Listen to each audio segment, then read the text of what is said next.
All right, take 3. All right, Mark, let's kick off season 4. Buckle up. This is Musicians and Beyond with Sarabian and Lawhorn, where we bring you the backstage info on The sign says Lawhorn in Sarabian. Take 27. All right, Mark, let's kick off season 4. Buckle up. This is Musicians and Beyond with Lawhorn in Sarabian, where we bring you the backstage info on the life, the lyrics, and the long journeys of the music industry. Mark, what's going on? Happy 2025 to you. Yeah, Happy New Year to you as well. Happy to be back here in the studio and happy to have put all that holiday crap in the past. Yeah, it was got to be a lot, that's for sure. Last episode, we had the real Curious G, young kid doing awesome stuff. Tell us about him. 13-year-old Winchester native rap artist. He is got his first 2 songs released. We got to hear those the other day, and he's on his way. We'll see what happens, but we're going to follow along and watch his journey. Yeah, he's doing a great job. And today we have a fantastic duo. We have Elisa Smith and Erin Bonnie. Hello. Hello there. Welcome. Thanks for coming in. Thanks for having us. Yeah, thank you. Yeah, it's great. You guys, we heard you guys practicing earlier. We can't wait for you guys to, play some songs for us and get out to the masses. Yeah, I have to say the sound check was absolutely fantastic. Now that that's over, looking forward to the songs. And if you've been following along, some of the musicians we've had in here are pretty good. These 2, way off the charts, up above. Awesome. Awesome. Thank you. You definitely, yeah. So how did you guys get together? So many years ago, I had a friend who was a drummer, and I wanted to start a country band. And he was like, yeah, we should totally do it, thinking that I was joking. And I was not. I was very much not joking. I was very serious. And so I was like, no, like I seriously want to put together a country band. This was before country kind of was having a resurgence in Boston. There weren't a lot of country acts around Boston yet at the time. And so he was like, oh, I guess, well, if you're serious, then I guess we should have a rehearsal. I have a friend who plays the fiddle. Do you want me to introduce you to her? And the moment that we met, it was just like, it was just 2 peas in a pod. So he is no longer with the band. He lasted maybe all of like 3 months, because again, he thought that I was joking, but I was very serious. And so. Drummers. Drummers. Right. I don't know how many drummers we've been through. I can't count that. But yeah, so we've been playing together for, I don't even know, about like 10 years almost. And she, a lot of musicians have come and gone throughout our band, but we have always remained constant in playing together, which is great. Well, thank God you have, because the harmonies, the way you guys work together is spectacular. It really is a beautiful thing. Thanks. Yeah, it meshes very well. You guys go out and play a lot of duos, but you also have a full band. Tell us a little bit about that. Yeah, so the full band, we have, drummer, guitar player, electric guitar, bassist. When it's a full band, it's a lot more kind of country rock and roll. I grew up listening to my dad play all sorts of classic rock. I think the earliest concerts I went to was like Crosby, Stills and Nash and Santana, and really, really loved that just kind of 70s rock and roll sound. So I kind of imbue that in my music when I'm playing with a full band. It's a blast. And every once in a while we'll have a banjo or, a guest appearance, which is always really fun. Yeah.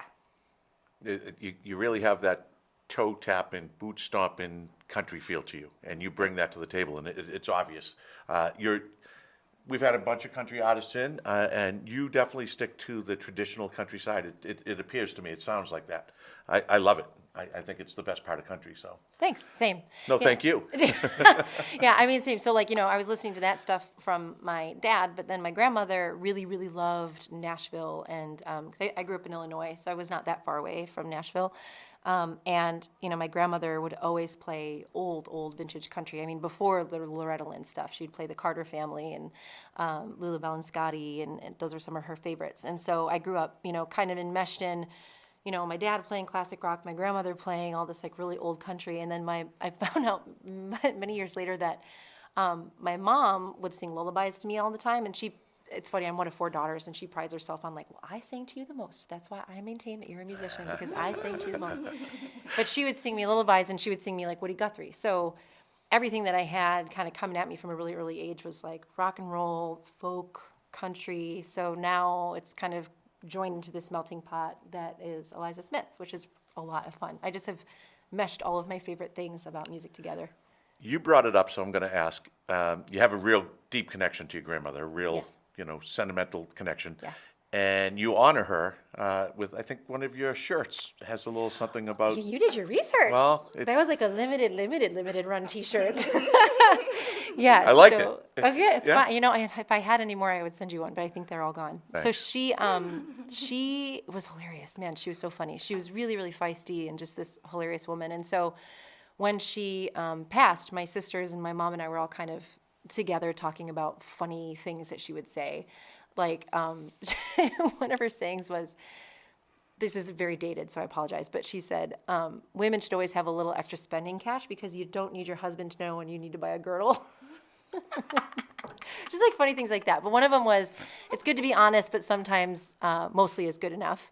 And so she would say that all the time. And it got me to thinking about, like, what would that sound like as a country song? And so I wrote a song called A Little Lie, which is all about, it's a classic country kind of romp where, the husband cheats and the woman kills him with rat poison. And she's like, it's good to be honest, but sometimes mostly good enough. I didn't really kill him, really. Like, so I think I released that song. I can't remember. But we did record it. But yeah, so that's where that T-shirt came from, was her. And then on my full-length album, I have a song called Nashville Angel, and that's all about her. Okay.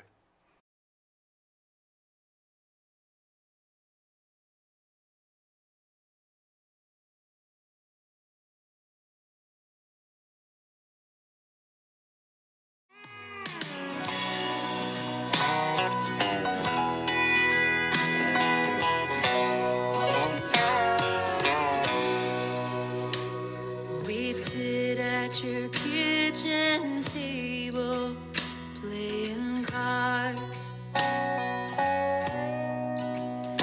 and you'd slowly stand and put a record on,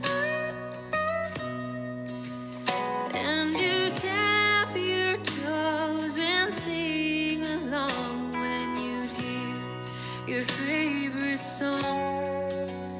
Tell me stories of the rhyming and the stars you'd seen long gone.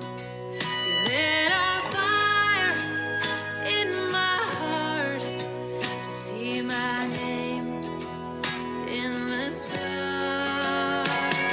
And I feel your hand on my shoulder every time I step in those lines. And I see the smile on your face when I sing. And I know you walk beside me, guide me through my darkest night. 'Cause you're my Nashville angel. All I've left of you are these records you played for me, and the necklace that you wore to the Grand Ole Opry, and a faded, worn-out picture marked with stains from my tears, and your whisper in my ear that one day I'll make it here. And I feel your hand on my shoulder every time I step in those lines. And I see the smile on your face when I sing.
all about her.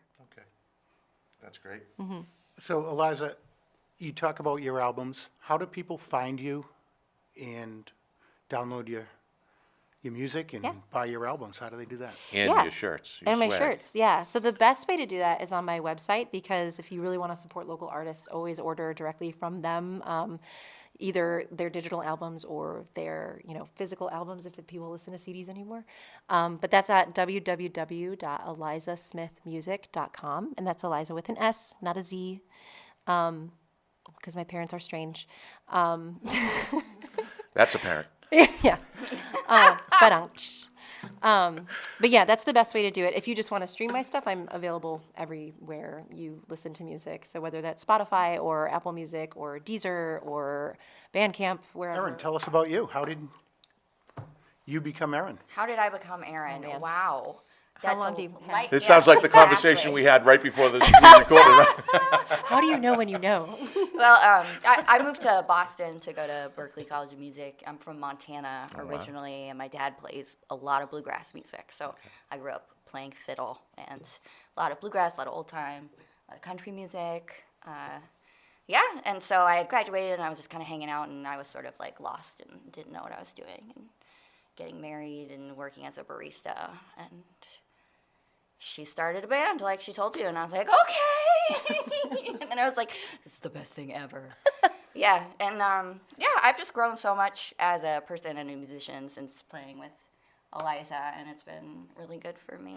And I think you just might have titled one of your next songs. She started a band. I think that sounds Yeah, like there a you go. great Started a title. band. There you go. Well, this one is a way better songwriter than I could ever be. She teaches. She has her own Stop. whole other thing. Like she's got a ton of music on her own, and you're working on a whole big, huge like compendium Big of like project. 35 songs, Yeah. and she Oh, teaches tell us. songwriting at Yeah, Berklee. how do we find out Oh. about that? Well, my Instagram handle is at Erin Bonnie Music. You can find me there, Erin Bonnie, on all the streaming platforms. Yeah, my most recent single came out on my birthday in October. It's called Roger. I produced it myself. I mixed it myself. I did all the engineering. And I'm really proud of that. She's legit. So, yeah, and then I'm in the planning stages of my next full length, which is going to be called Americana Hussy. It's going love to be it. 5 different acts.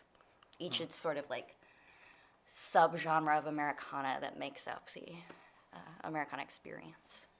Incredible. So when you write your songs for the duo, you both collaborate and No. do it? No? We're actually She does it We're in- really bad at writing together. Yeah. Really? So, Okay. yeah, so That's a lesson this learned. is It sounds interesting. like. Yeah. This is It was interesting. awful. Like we were, it was awful. The first time we've been playing together for like 10 years. The first time we ever tried to co-write was about a year ago. And, we both really like to drink whiskey, so we like got a really nice bottle of whiskey and we sat down and we were like, this is going to be great because like she's a great songwriter, I'm a great songwriter, like this is going to be great. It was awful. It was like one of the worst co-writes I think I've ever had in my life. And I think that you would probably agree. I agree. I agree. It was terrible. And to I survive laughed that and and I do was this like, is pretty cool. What happened? was bad. What was that? At least was we got bad. to drink some good whiskey. Yeah, right. Yeah. But no. So the songs that we play as a duo, me and her, are my songs. We should play some of your songs. I just can't do them like you do. I don't have the same swagger that you do. It's because I'm ridiculous. But we are collaborating. Our first real, true, writing collab is the reimagined I'll Come Home a Drinkin'. That's true. That is true. So we did it was like co-writing with like Training Wheels. So we took a Loretta Lynn song called Don't Come Home a Drinkin', which is all about like, that. It's like I'm home and you go out with your friends and you come home and you're drunk and you want some lovin'. Like don't do that. don't do that. I'm uninterested. Yeah. So that's what Loretta Lynn's song is about. And so we took that song and kind of did our own treatment with it where we say, I'll come home a drinkin', which is like I go out with my friends and I get drunk and I come home and I want some lovin' because I don't want these other idiots that are out at bars. I want you because you're my man. But I might be a little tipsy when I get home. So that's what we've That's done. okay, baby. Yeah. So that's being mixed right now. Yeah. Yeah, it's being mixed by the guy that does all my mixing down in Nashville, and hopefully we'll be releasing that probably in like the spring. I don't know, probably the spring. We should do some like fun like photo shoots. For Love it. to. Okay. Yes, That's please. exciting. Yeah. Do you go back and forth to Nashville? You have a studio down there that you work with. Who do you work with when you're up here, and how's that go? I pretty much, sorry, that was a funny, probably a funny Very noise for the close. microphone. Back to the bloopers. Yeah, sorry. I do all of my recording in Nashville. So I work with a guy named Caleb Gilbreath, who is another Berkeley grad, super talented, really sweet person and great human. And so whenever I record, I go down there. But I do, I do, like, I'm a work for hire too. Like I do some backlining vocals and lead vocals for other songwriters around the area. So I work with a lot of producers around the area. You do all your stuff though here. Mm-hmm. Yeah, I've worked with Dimension Sound Studios in JP. I did my full length there. My first EP was a DIY project with a bass player who lives around town. His name is Blaine. Wait, Crawford. Yeah, Blaine produced I didn't know that. Enough Bourbon. He did? Yeah. I had no idea. Yeah. And then It's a good thing we brought you two together. I I know. And I did a couple singles with Sean. Sean McLaughlin Yeah, Sean McLaughlin out in Rockland. in 37 foot. 37-foot studios. I'm going there tomorrow. Yeah. But I've sort of been on a journey of professional growth, and I've been producing now for the last 2 years. And Okay. my last 3 songs that I released, I've produced myself. And Very yeah.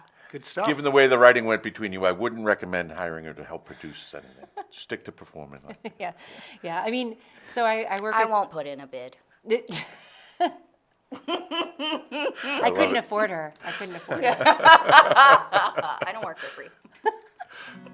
Yeah, it's so they're like at the risk of being like I produce too. Like so with Caleb, I think one of the reasons why I love working with Caleb in Nashville so much is because it is a joint effort. So he and I think that's why I keep going back to him is because we really understand each other, and he knows what I'm after, and I can when I'm in the studio. I can, not for so much for other musicians, I give them a lot of leeway, but for myself, I can be a little bit of a perfectionist when it comes to my vocals. And so he really helps me to kind of just get over that and just kind of capture what it is. So like, for example, that song that I wrote about my grandmother, Nashville Angel, we did that in 1.5 takes because it was just very emotional and I couldn't really get through it. We haven't even got that out of you here today. Being emotional? No, 1.5 days. Oh, yes. Yeah, I know. Yeah, so I think, like, producing, it's such an intimate thing. And so, like, I think as an artist, finding a producer where it's really like a co-producing kind of thing, where you feel comfortable and empowered to share your vision and that you trust that person is also going to see your vision. And I think it's took a long journey for me to get to that point where I feel empowered to say what I want. But yeah, we're all on a journey. I don't know, I'm rambling. I feel like, I don't know, especially as women, when you're first going into the studio, like it's really hard to learn how to speak up for yourself. You're the artist, you're the writer, you're the visionary, but then like you're working with these people who have so many credits and like, I think you just have to learn to have confidence, right? And to speak up and Yeah, it's and really easy to be like, oh, well, maybe they do know better. Maybe I don't know what my vision is, and maybe I don't know what this song needs. When in actuality, like, yes, you do. You wrote it. You hear it in your head. You know You're there exactly for a what- reason. You're there for a reason, right? So I think, having the power to be like, no, this is what I want. Like, everybody shut up and do what I say. I think it's really important. And so I think again, going back to Caleb, one of the reasons why I love working with Caleb is because he's very much like, okay, yep, sounds good. But if I'm like totally off base, he'll be like, well, maybe we should try it this way. So it's a really good working relationship that we have. Awesome. Let's hear the hard way. Sure. All right. 1, 2, 3, 4.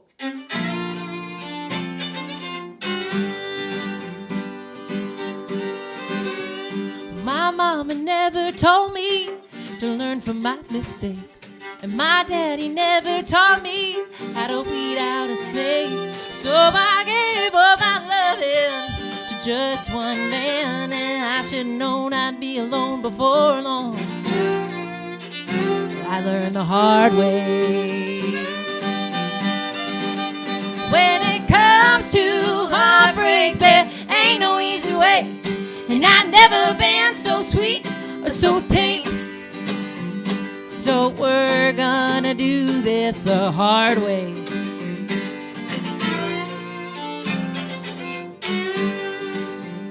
He'd flirt with all my friends when they came around, and I'd catch him in town doing that old up and down. Well, he broke my heart when he broke his down. Now he's run off with another one and I'm done. I learned the hard way, yes I did, yes I did. When it comes to heartbreak, there ain't no easy way. And I've never been so sweet or so tame. So we had to do this the hard way.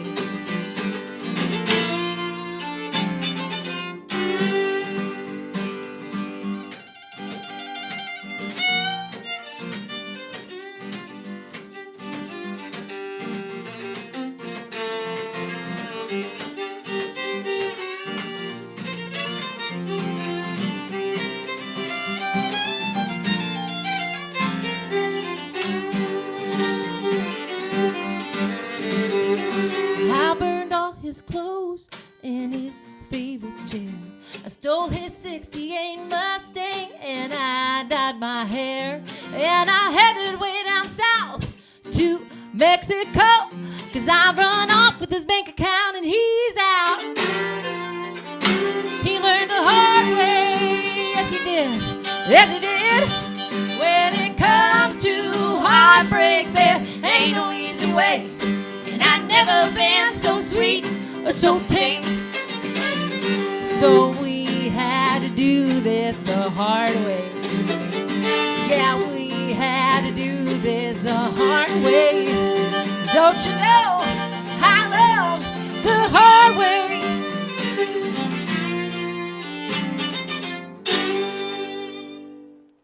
All right. That was the hard way. Awesome. Tell us about that song.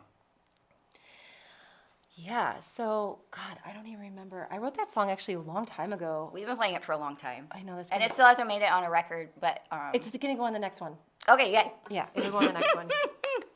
Because I'm also working on writing my full-length record. My next one. So, I don't actually remember the inspiration for that song. That's how long ago I wrote it. But I think, you know, this song has certainly been on a journey, especially with a full band, which I'm really excited to hear what the players in Nashville do with it, because it's taken on a lot of different feels. Like, we either, like, when we play it pretty up-tempo and kind of this, like, bluegrassy kind of thing, kind of like what we just did. But, you know, we've also done it really, really swampy and, like, really behind the beat and real bluesy. And so I don't think, you know, for as long as that song has been around, I still don't think that it's necessarily found its legs yet and found what it is, at least within a full band setting. So it'll be cool to see what happens to it when Caleb and the Nashville folks get their hands on it. But because I'm open to suggestions with that one. Well, I'll tell you, however it's going to sound then, it's going to be hard to beat that. Oh, Because that was pretty cool. Yeah. Thanks. thanks. Maybe we'll do like another release, or it's just a duo release. Yeah, That'd be fun. that would be fun. But yeah, I think we love playing it because it's just fun. It's a fun story and it's a fun song to play. And vocally, it's like, it just sits right where I love to be. And so, yeah. Harmonies are fun. Yeah. Fiddle sounds great. But yeah, I wish I had more to tell you about the inspiration, but I don't remember. That's okay. It does make for great stage banter, though, when we're doing a live show, because you're always like, now, who here learns things the easy way? Yeah. Who here learns things the hard way? Yeah. And I'm And always like, I do. I know. I always say, Most like, I hands learned go up things. then? Well, no, I No. mean, it's usually like a split. And I always say, like, well, I learned things the hard way, Well, which isn't necessarily Those true. people are lying to themselves. No doubt. They're just No not doubt about it. self-actualized. Yeah. Sometimes I just don't learn. Wait, we're supposed to learn things? I'm Yeah. sorry. What? It is a journey. It is a journey. I have to ask you, your guitar. It looks like it's weathered and worn, but there's a incredible story that goes along with that guitar. Yeah. Can you tell the Yeah, listeners sure. and viewers? Sure. So I was a student at Harvard. I was getting my master's degree in education because, the kids, the children, you gotta worry about the children. And so when I was there, Garth Brooks and Trista Yearwood came to give a talk about their work in the music industry. And I was kind of like, well, I don't know if I want to go, and maybe I guess I'll go. And at the time, I wasn't performing or playing at all, just because I just had kind of fallen off of it. And I also really struggled from stage fright. So my stage fright really had kept me from getting on stage and doing the thing that I love to do the most. And so during the talk, he mentioned, well, I get really bad stage fright, and I just really get on stage and I play a couple chords, and then I remember how much I love doing this, and then I can do it. And so after the talk was over, there's a Q&A portion, and so I raised my hand, and I was like, hey, I really love to play, but I get really bad stage fright. I mean, it was bad. I would shake and forget all my words. And if I messed up once, I just turned into this crumbling little heap. And so I was like, I really love to play, but I get really bad stage fright. How do you get over your stage fright? And so he asked me, he was like, well, what's your name? And so I told him my name. And he said, what do you play? And I said, well, I play guitar and I sing. And he's like, what kind of music do you play? And I say, well, I play country music. And everybody kind of giggled because he got this little face that was mm-hmm. And so he said, well, this is what we call being baptized by fire. Get on up here and play us a song. So he invited me up on stage in front of 400 people in Asquith Hall at Harvard to play a song. And, at that point I hadn't been playing for 6 years. So it was not great, but I got through it. And Talk about intimidating. Yeah, right. And so he gave me this guitar to play the song. And so I played it, and it was funny. He went and sat where I was sitting next to my friends. And so my friends were like, oh my God. But so I played it, and then he was just so nice and so genuine. So after the talk was over, he hung out for an hour and a half while people wanted his autograph and wanted to talk to him. And so I kind of waited for the room to clear out. And I went up to him after everybody had left, and I said, I don't need anything from you. I don't need your autograph. I just want to say thank you, because I think that you've really changed my life, and I feel like I can do the thing that I have really wanted to do. And so he was like, well, I got something for you. And I was like, oh. And so he gave me a guitar pick out of his pocket, and he was like, this is for you. And I was like, oh, thanks. This is such a lovely memento. I'll cherish it forever. And then he was like, well, you're going to need something to play it with. And I was like, what? And so he takes this guitar out from behind him, and he's like, this is for you. And I was like, I can't take this. And Trisha was like, you have to, honey. And I was like, okay. And so, Okay. so he gave me this guitar, and that's the guitar that I record with. It's the guitar that I play with. And I've always known him. We've kept in touch over the years, and I've always known him to just be a very genuine and very kind human. We actually just emailed back and forth a couple weeks ago. But yeah, so it really, really changed my life, and I would not be here with you today if he hadn't done that for me. So I'm eternally grateful to him. Wow. What a story. Yeah, You can't make that and shit that, up. my friends, is one hell of a story. Well, that's Awesome. pretty. So it was definitely a turning point in your life. Yeah, 100%. I mean, I had always loved music. I had, my earliest memories are taking all of my stuffed animals and piling them into my dad's guitar case and just listening to him play guitar for hours. And I was constantly singing, and I got my start playing at church with my dad and a whole band at church. And, and then something just kind of clicked where I think all musicians kind of have to go through that thing where, am I good enough? If I mess up, does that mean that I'm a terrible musician? And where is my place? I think everybody has to work through that, and everybody works through that in different ways. Hopefully it doesn't take everybody meeting Garth Brooks to get over Well, that. if you didn't meet Garth Brooks, do you think you would have pursued music? No, I don't, Wow. which is heartbreaking to think, because I love it so very much. You can tell. I mean, you're passionate, and Yeah. together you guys are awesome. Yeah. I got to ask, if it's so important, why the hell did you break it? Well, so Garth Brooks, in all of his infinite wisdom, when he designed this guitar, decided to not put a pick guard on it. And that's the result? Yeah, and the top wood is very, very soft, and I am a very hard player. So, My Well, dad if is it, so didn't- funny. if it didn't look like it does, I wouldn't have asked the question. Yeah, So we right, got the so- story out of it. Yeah, I know. Like, it's so funny. Like, I'll take it out at gigs and people will be like, did you do that? And I'm like, who? Yes. Who else would have done it?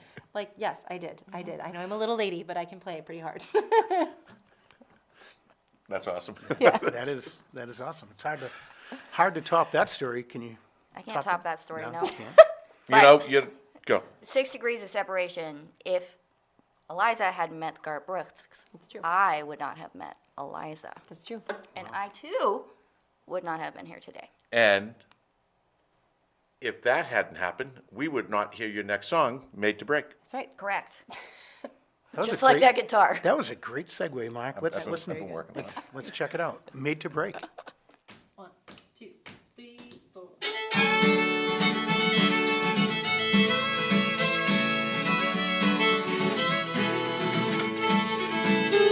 Well, I guess I'm keen on falling in love. Just one look, and you know I get that feeling. So we'll dance, we'll kiss, he'll tell me that I'm his, but it always ends with him leaving. So tell me, have you ever seen a woman so blue, so lonely, so hurt, so bruised? I'm keen on love, but I love that heartache, and my heart was made to break. This heart, this poor little heart has seen a lot of men pass through. This heart, this poor little heart is breaking, babe, for you.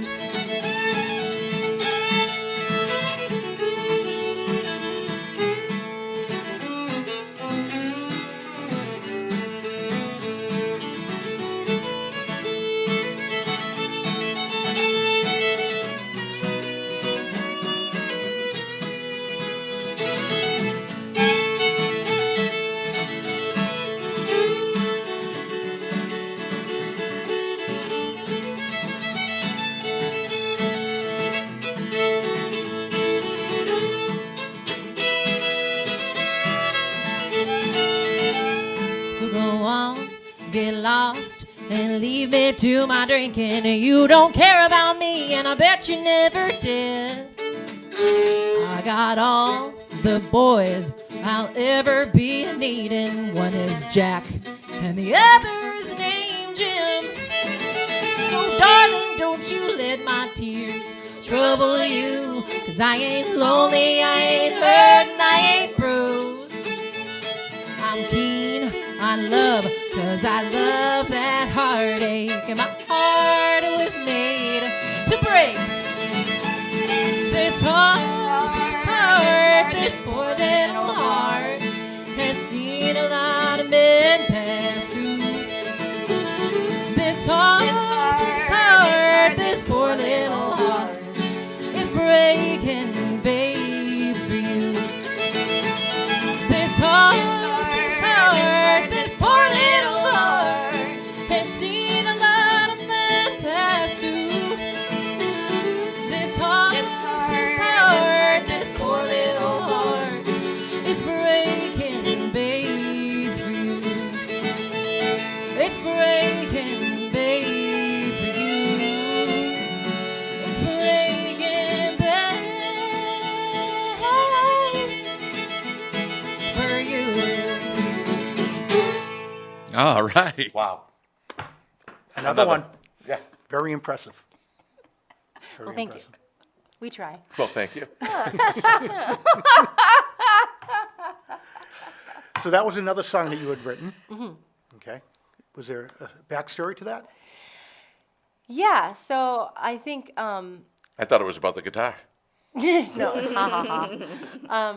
No, so I think it's so funny. So I've been happily married for a very long time, for 13 years. And so a lot of my songs that I write, I take the emotion of what I'm feeling maybe with different things that are happening in my life, but I tell different stories, right? So, and this is kind of one of those songs where, like, I've been married for 13 years, but I'm still singing this song about made to break, and my heart's made to break, and I've been through all these men, and blah, blah, blah, blah, blah. It's kind of like acting. It is a right? little, right? So it's like, there are some songs that I write that are autobiographical, but the bulk of my catalog is not. It's, the emotion is still very much the same emotion that's behind it, but it's telling someone else's story. Interesting. And so, so the other way that I think about my songwriting too is kind of a study in songwriters that I admire. And so Loretta Lynn, I think, is one of those songwriters that I just really, really respect for so many, many, many reasons. And so this song is kind of a study in the way that she would write her songs. So kind of this idea of, female empowerment, where she's like, my heart was made to break. I love falling in love, but that's because I love falling out of love and feeling sad, and I like drinking whiskey, and I like doing all these things that you get to do when you have your heart broken, right? So it's like she's making the choice to have her heart broken. But not only that, not lyrically, but also just harmonically, the song is very much in keeping with kind of how Loretta would choose her chords and her chord cadences, with the exception of the sixth minor. But yeah, so I think, that like those two things of kind of feeling this emotion, feeling this like kind of playful, romping kind of emotion, and then mixing that with a study of how would Loretta Lynn sing about this is kind of where that song came from. You mentioned Loretta a few times, and have you ever heard Chevelle Shepherd sing "Looking for Loretta"? No, I haven't. Check it out sometime. I don't know if you know who Chevelle is. She finished, I forget, a 15, 16-year-old kid was on either The Voice or one of the shows, and that's one of her songs she released after that, and it's a great song, and I think you'll find something very similar to your songs in it. Yeah, thank you. That's Thank pretty you for cool. the tip. I'll have to check it out. Check it out. So, Erin, when you write songs, where do you write from? Are they real-life experiences? I make up all kinds of shit. Okay. That's I'm fair to actually say. doing a song a day challenge right now. It's very good. No kidding. It's very good. Yeah, check it out on my Instagram if you want. But like, day number 1, I wrote a silly little, just like hand clapping rhythm song about what my son eats. Day 2 was like a bluesy sort of like mantra thing about. It's called "Tear My Body Down," so it's just about like not tearing yourself down or being critical. And then day What day was Donut Daddy? Donut Daddy was day 5. That's my favorite one. That sounds You like a could be number my one hit. donut daddy, my donut daddy. Like, it's absolute ridiculous hyper pop trash. It was really, really fun. I did like a metal one about espresso martinis because I don't like them. So, What's wrong with you? nothing. There is one place I have to take you to. What's wrong with you? I have to take you to a place in Marblehead to get like the best espresso martini ever. I believe you. I trust you. Oh, good. Thanks. No one else. But yeah, I did a little fill tune with my dad this morning. Yeah, but I would say the majority of the things that I don't know. I make up shit. I write autobiography. I don't know. I love to write. I just have a really wild mind. I was about to grab my phone and check out your Instagram, but I realized what Dane said earlier. Don't be on your You'd phone. get yelled at again. You get in trouble. Well, I can't wait to go check that out because it sounds fun. So next question, you're in Marblehead. Where do you find yourself playing around most? With the band, with the duo? Yeah. Where are you performing? So I play all throughout New England. So we've played up in New Hampshire, up in Maine. We've played all the way down in Rhode Island. Most of our gigs are centered around Boston. So we play Loretta's a lot. We play Medford Brewing Company. Yeah, we played Mn'B Brewing Company. Like all over the place. But primarily kind of Boston metro area. Okay. What is your dream place to play? Oh my God, the Opry, obviously. The Opry. Somebody posted on Facebook, which I'm dating myself by saying Facebook, but whatever. Somebody said, was like, what do you want to manifest like in 2025? And I was like, playing at the Opry, duh. But yeah, I mean, I think, given the history that my grandmother has with the venue and stories that I heard when I was a little girl about all these things that she would go, these artists that she would go and see, and then just seeing that circle on the floor, like I think it would be an amazing experience. That's pretty cool. Yeah. That is. I'd like to see that. Between Me that, too. the Ryman, you have the Bluebird. So all kinds Yeah, all those places. Yeah, I'm going down there in February to do something like this, actually. But, you just got to keep chipping away at it and keep working at it. Is it a podcast out of Nashville? It is, yeah. It's called Playlisted. Okay, good. That's Yeah. I Give them a shout I'd out. love to give them a shout. Yeah. So Playlisted. Make sure you check it out. Yep. Mark? I think we have another song to hear. We do. This song gives you the chills. I mean, this song is unbelievable. Lord Have Mercy.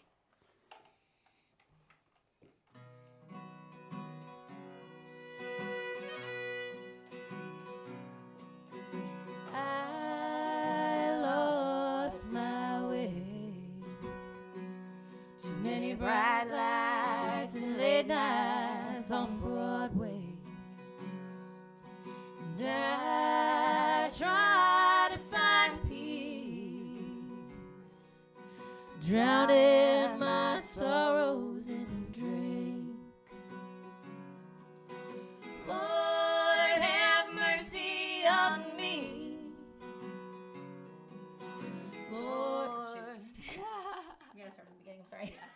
I really want the blooper reels, Mark. Right back on it. Sorry. Here we go. Right.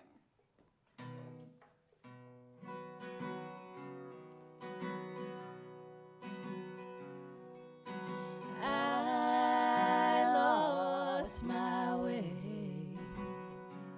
Too many bright lights and late nights on Broadway. And I try to find peace, drowning my sorrows in drink. Lord, have mercy on me. Lord, have mercy on me. Clothe me in white and cover me in light. Lord, have mercy on me.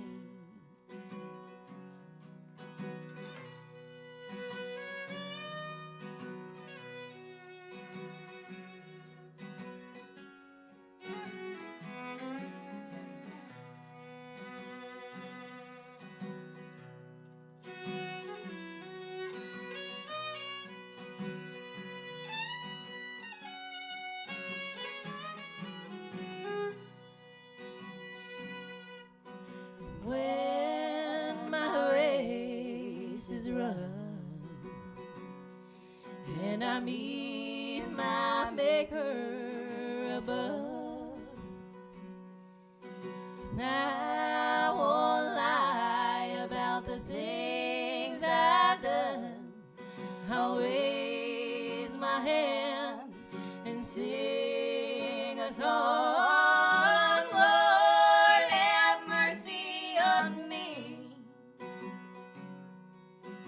Lord, have mercy on me. Clothe me in white and cover me in light. Lord, have mercy on me. Clothe me in white and cover me in light. Lord, have mercy on me.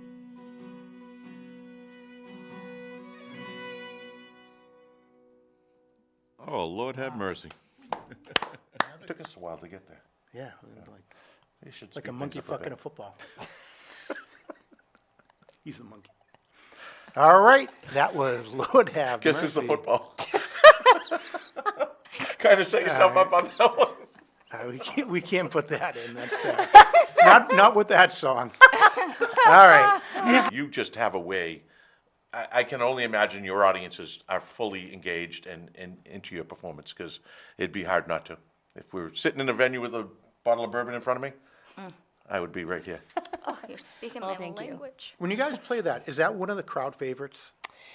I think so. I think it is. So we end every single set with it, no matter where we play, whether we're playing on a podcast or whether we're playing in a huge venue or a bar where everybody's really loud and rowdy and nobody's paying attention. Doesn't matter.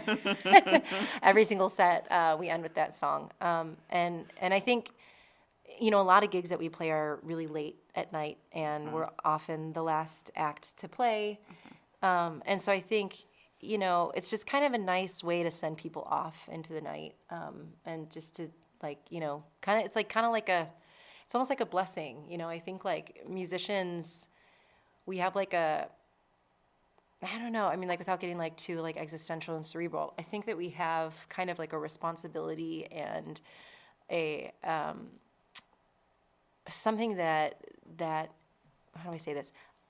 I think that we have a responsibility to like care for the people that are in our presence while we have them. And so, my thinking about ending every set with this song is like, okay, like I'm releasing you from my care. And, wild shit probably happened over the past few hours that we've been together. But, like I'm just kind of releasing you into the night and, go and be safe and make good choices. Better choices than I make, I guess. Yeah, so I think that's kind of the thinking behind that song. Yeah, it's great that you great. kind of thought that out, to end the night and all that, and do that on every show. It's a good different move. way to end a set for sure. I mean, Yeah. because most people will play like a real up, like rah, rah, rah, like rock and roll, like yeah, like pumped up. It's like the big finale, right? And I don't know. I think I really like having a song that's just a little bit more contemplative, and it just kind of sets the vibe, I guess, for the rest of the night It for works. people as they're kind of going home on their way. So yeah. Very good. So what's up next for you? What's up next for me? Well, we've got some good gigs that we're working on for the spring, and the fall. Working on.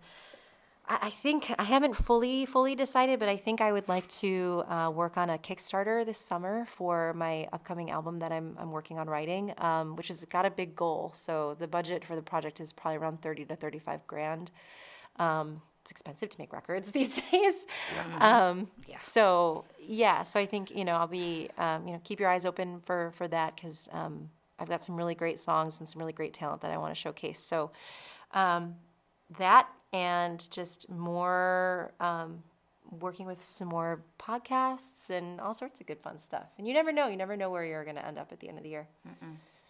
Isn't that true? Yeah. And Erin, what's on the horizon for you over the next few months? Oh, well, playing with this one, which I love. And I'm very excited for all of those things.